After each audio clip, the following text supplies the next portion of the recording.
வணக்கம். மதிமுகம் செய்திகளுக்காக ஜமீரா. முதலில் வருவது தலைப்புச் செய்திகள்.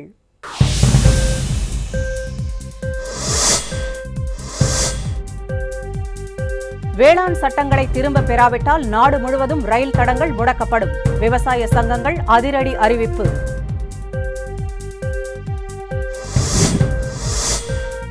அடுத்த கல்வியாண்டில் சேருவதற்கான JEE தேர்வை மாணவர்கள் 4 முறை எழுதலாம். மத்திய அரசு அறிவிப்பு.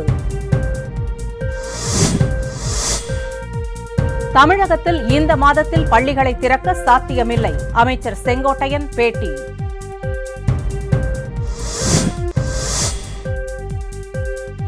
திமுக தலைவர் மு.க.ஸ்டாலினுக்கு எதிராக தமிழக அரசு தொடர்ந்த 4 அவதூறு வழக்குகள் ரத்து.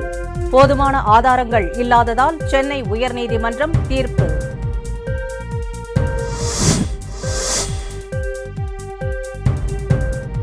முதலமைச்சர் பதவியை காப்பாற்றிக் கொள்ள வேளாண் சட்டத்தை பழனிசாமி ஆதரிக்கிறார். திமுக MP கனிமொழி விமர்சனம். வேளாண் சட்டங்களை திரும்ப பெறாவிட்டால் ரயில் தடங்கள் முடக்கப்படும் என விவசாய சங்கங்கள் அறிவித்துள்ளன. மத்திய அரசு கொண்டு வந்துள்ள வேளாண் சட்டங்களுக்கு எதிராக கடந்த 14 நாட்களாக தலைநகர் டெல்லியில் விவசாயிகள் போராட்டத்தில் ஈடுபட்டு வருகின்றனர். வேளாண் சட்டங்களை திரும்ப பெற வேண்டும் என்ற கோரிக்கையுடன் போராடி வரும் விவசாயிகளுடன் மத்திய அரசு இதுவரை 6 முறை பேச்சுவார்த்தை நடத்தியுள்ளது. ஆனாலும் உடன்பாடு எட்டப்படவில்லை. இந்த நிலையில் விவசாய சங்கங்கள் அடுத்த கட்ட போராட்டங்களை அறிவித்துள்ளன. இதுகுறித்து பேசிய பாரதிய கிசான் யூனியனைச் சேர்ந்த பல்பீர் சிங் ராஜேவால், வேளாண் சட்டங்களை ரத்து செய்யாவிட்டால் ரயில் தடங்கள் முடக்கப்படும் என்று எச்சரித்துள்ளார். மனித உரிமையை பெறும் வரை உரிமை போர் தொடரட்டும் என திமுக தலைவர் மு.க.ஸ்டாலின் தெரிவித்துள்ளார். மத்திய அரசின் 3 புதிய வேளாண் சட்டங்களை ரத்து செய்யக்கோரி டெல்லியின் எல்லையில் விவசாயிகள் இன்று 16வது நாளாக போராட்டம் நடத்தி வருகின்றனர். டிசம்பர் 14ஆம் தேதி நாடு தழுவிய போராட்டத்திற்கும் அவர்கள் அழைப்பு விடுத்துள்ளனர். இந்த நிலையில் மனித உரிமையை பெறும் வரை உரிமை போர் தொடரட்டும் என விவசாயிகளுக்கு ஆதரவாக திமுக தலைவர் மு.க.ஸ்டாலின் ட்விட்டரில் பதிவிட்டுள்ளார். மனித உரிமை நாளை உண்மையில் கொண்டாடும் தகுதியை நாம் எப்போது பெறப்போகிறோம் என ஆதங்கம் தெரிவித்துள்ள மு.க.ஸ்டாலின், மனித உரிமையை மனிதர் பெறும் வரை உரிமை போர் தொடரட்டும் என தனது ட்விட்டர் பக்கத்தில் பதிவிட்டுள்ளார். அடுத்த கல்வியாண்டில் சேருவதற்கான JEE தேர்வை 4 முறை எழுத வசதி செய்யப்பட்டுள்ளதாக மத்திய அரசு அறிவித்துள்ளது.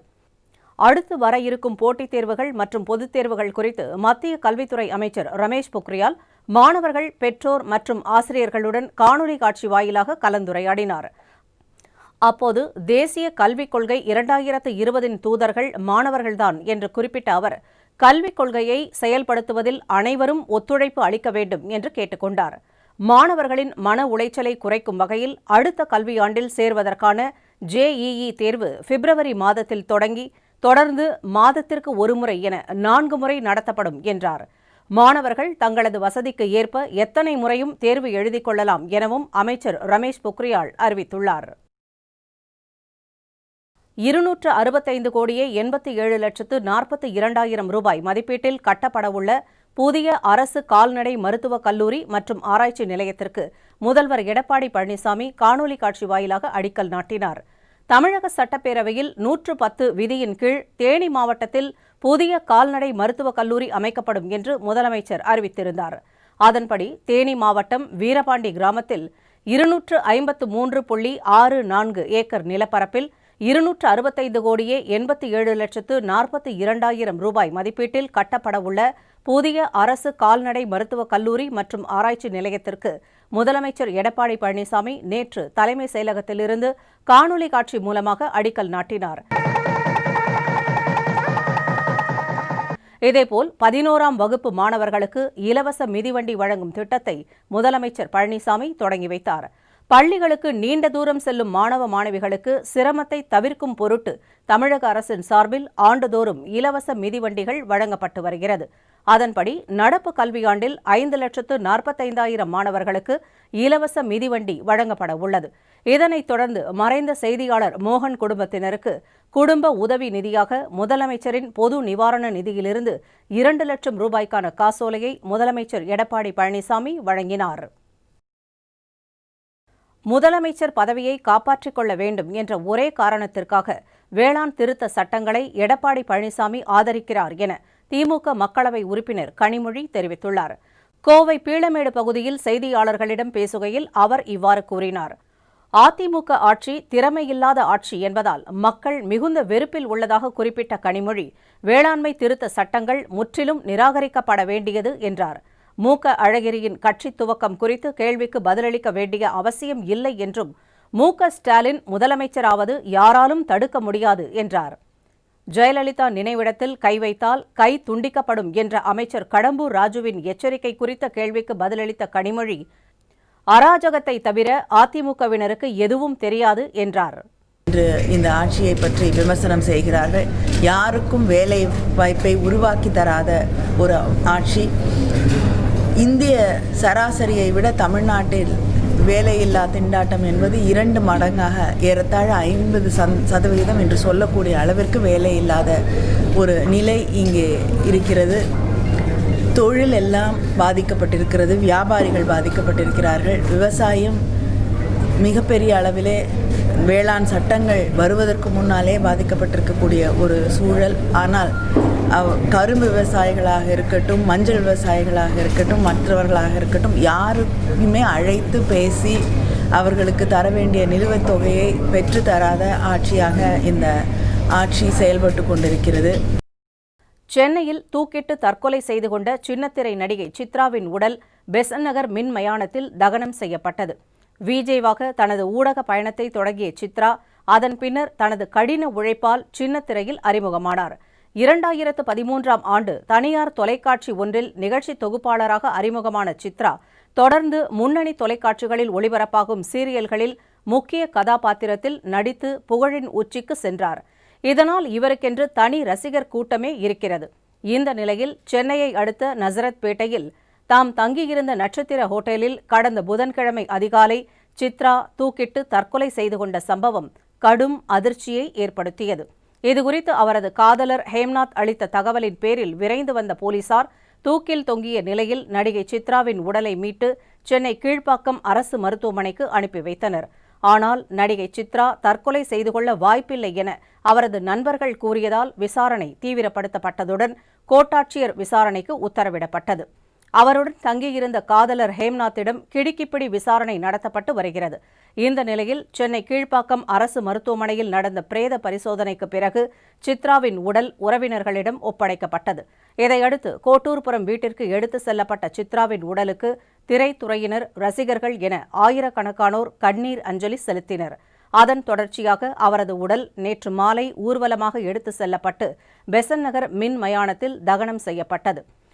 தமிழகத்தில் இந்த மாதத்தில் பள்ளிகளை திறக்க சாத்தியமில்லை என்று பள்ளிக் கல்வித்துறை அமைச்சர் செங்கோட்டையன் தெரிவித்துள்ளார். செங்கல்பட்டு மாவட்டத்தில் புயலால் பாதிக்கப்பட்ட பகுதிகளை அமைச்சர் செங்கோட்டையன் நேரில் பார்வையிட்டார்.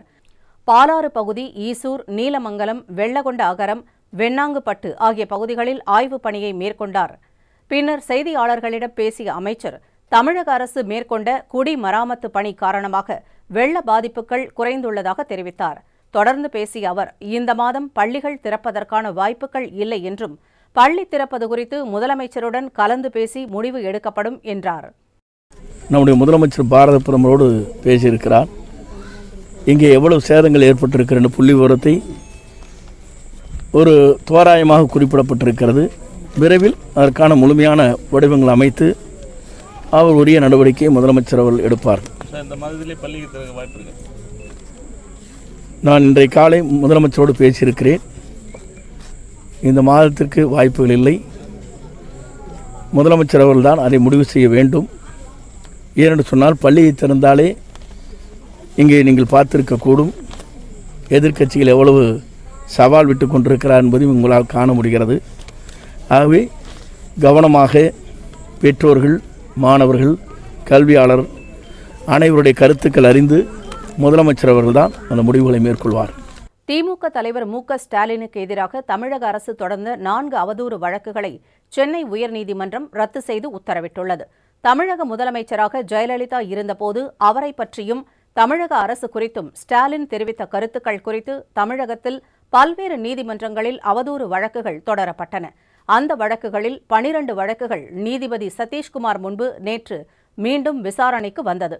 இருதரப்பு வாதங்களையும் கேட்ட நீதிபதி சதீஷ்குமார் ஜெயலலிதா சார்பில் தொடரப்பட்ட 3 அவதூறு வழக்குகளையும் அமைச்சர் RB உதயகுமார் தொடர்ந்த 1 அவதூறு வழக்கையும் ரத்து செய்து உத்தரவிட்டார். உரிய ஆதாரம் இல்லாமல் அவதூறு வழக்குகள் தாக்கல் செய்யும் போக்கை அரசியல் கட்சியினர் கைவிட வேண்டும் என்றும் நீதிபதி கருத்து தெரிவித்தார்.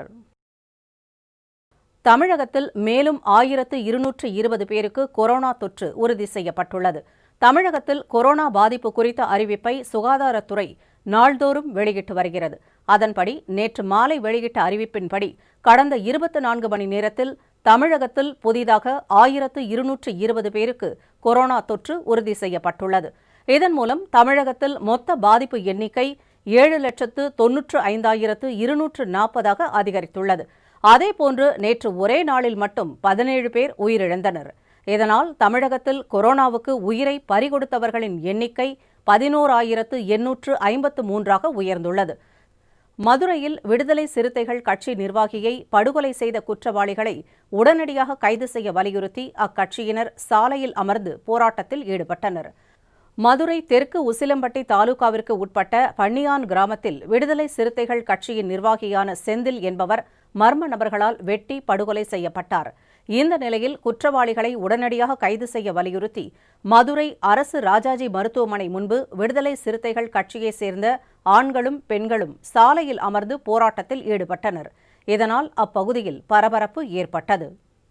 இதையடுத்து சம்பவ இடத்திற்கு வந்த காவல்துறையினர் குற்றவாளிகளை கைது செய்ய நடவடிக்கை எடுக்கப்படும் என உறுதியளித்தனர். அதன் பேரில் மறியல் கைவிடப்பட்டது.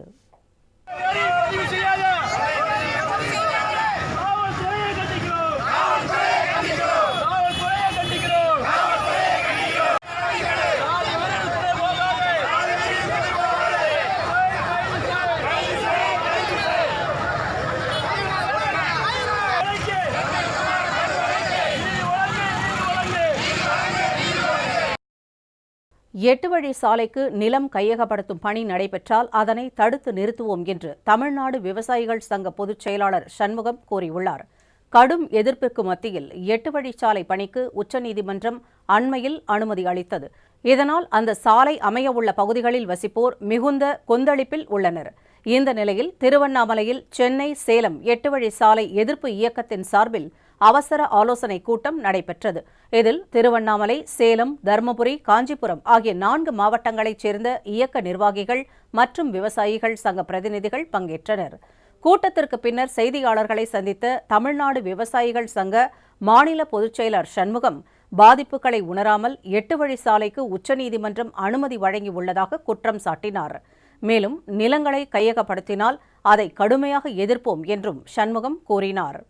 இந்த தீர்ப்பு விவசாயிகளுடைய நில உரிமையை பற்றி கவலைப்படாமல், 8 வழிச்சாலை அமைக்கப்படுவதனால் சுற்றுச்சூழலுக்கு ஏற்படக்கூடிய பாதிப்பை பற்றி கவலைப்படாமல், மத்திய அரசுக்கு சாதகமாக தீர்ப்பு வழங்க வேண்டும் என்கிற ஒரே நோக்கத்தோடு உச்சநீதிமன்ற நீதிபதிகளால் இத்தகைய மோசமான தீர்ப்பு வழங்கப்பட்டிருக்கிறது. ஆகவே உச்சநீதிமன்றத்துடைய இந்த தீர்ப்பை நாங்கள் நிராகரிக்கிறோம். எக்காரணம் கொண்டும் 8 வழிச்சாலை அமைப்பதற்கு நிலத்தை கையகப்படுத்துவதற்கு அரசு முயற்சிக்குமானால் 8 வழிச்சாலை எதிர்ப்பு கூட்டமைப்பு தன்னுடைய கடுமையான எதிர்ப்பின் மூலமாக அதை தடுத்து நிறுத்துவது என்று நாங்கள் இன்றைக்கு தீர்மானித்திருக்கிறோம். மீண்டும் தலைப்புச் செய்திகள்.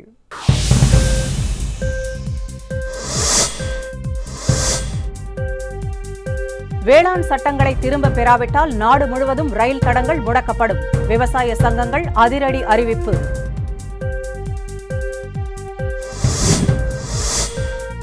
அடுத்த கல்வியாண்டில் சேருவதற்கான JEE தேர்வை மாணவர்கள் 4 முறை எழுதலாம். மத்திய அரசு அறிவிப்பு. தமிழகத்தில் இந்த மாதத்தில் பள்ளிகளை திறக்க சாத்தியமில்லை. அமைச்சர் செங்கோட்டையன் பேட்டி.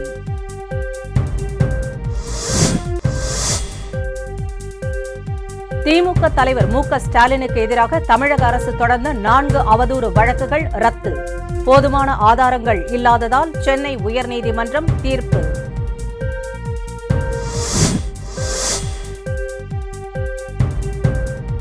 முதலமைச்சர் பதவியை காப்பாற்றிக் கொள்ள வேளாண் சட்டத்தை பழனிசாமி ஆதரிக்கிறார். திமுக MP கனிமொழி விமர்சனம்.